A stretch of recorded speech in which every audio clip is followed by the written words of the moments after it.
नमस्कार, आप सभी को एस रामकृष्ण मंडल ऑफिशियल यूट्यूब चैनल में स्वागत है। आज हम एक भारतीय राजा के बारे में जानते हैं जो बहुत महान थे। उनका नाम है महाराणा प्रताप।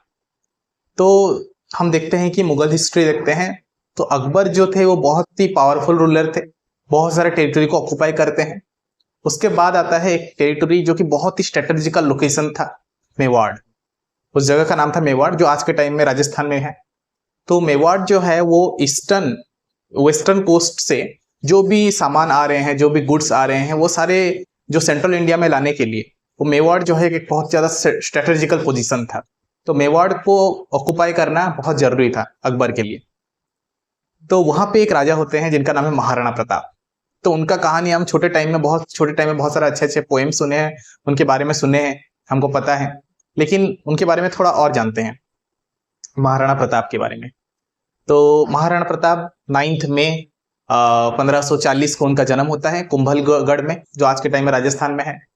और महाराणा प्रताप बोला जाता है कि इतने ब्रेव थे, वॉरियर थे, बहुत ही ब्रेव वॉरियर थे वो। मतलब बोला जाता है कि उनका मतलब वो 7.5 फीट, 7.5 फीट के टॉल भाला पकड़ते थे 80 केजी वाला, कवच सब 70 केजी, और जूता जो पहनते थे वो 10 केजी, और तलवार जो पकड़ते थे वो भी 10 केजी। मतलब एक बहुत ही ब्रेव और बहुत ही बड़े, बोला जाता है कि इतना उनका अपीयरेंस ऐसा था बोल के।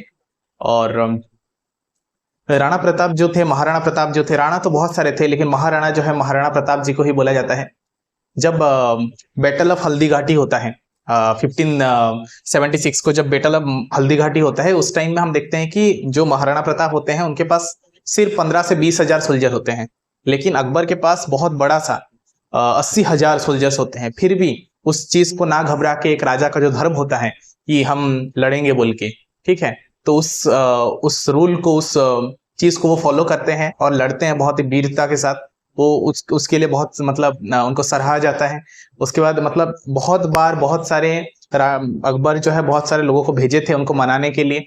इवन उनको बोला गया था कि हाफ ऑफ द टेरिटोरी जो भारत का है, जो मुगल डायनेस्टी में था, मुगल एम्पायर में था, वो हाफ ऑफ द टेरिटोरी उनको दे दिया जाएगा। फिर भी वो नहीं मानते हैं। वो मेवाड़ को रक्षा करने के लिए और मरते दम तक लड़ते हैं। और उनका जो घोड़ा था चेतक, वो भी बहुत ज्यादा उनका मतलब कंट्रीब्यूशन रहता है।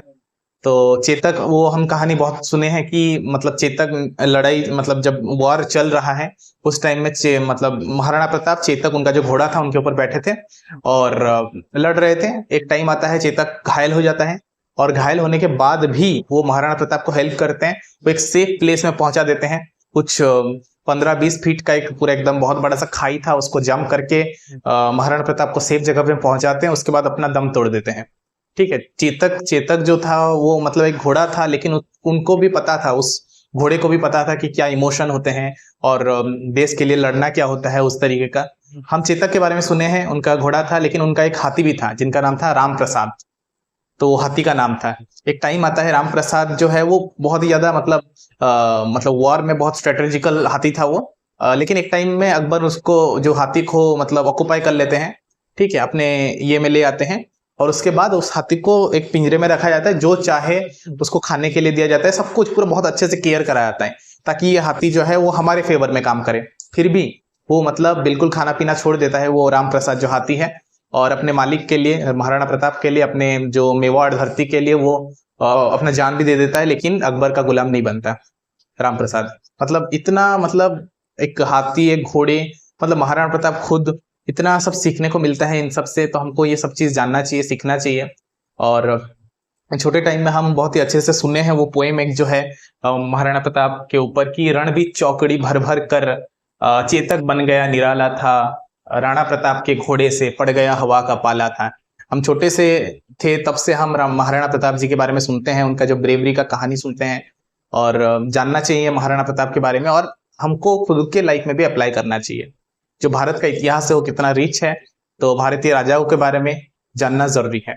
तो ऐसे वीडियोस आप देखने के लिए हमारे चैनल को सब्सक्राइब करिए, अच्छा लगा तो शेयर करिए, और कमेंट में बता सकते हैं कुछ हम उसमें ऐड कर सकते हैं तो क्या। तो धन्यवाद आप सभी को।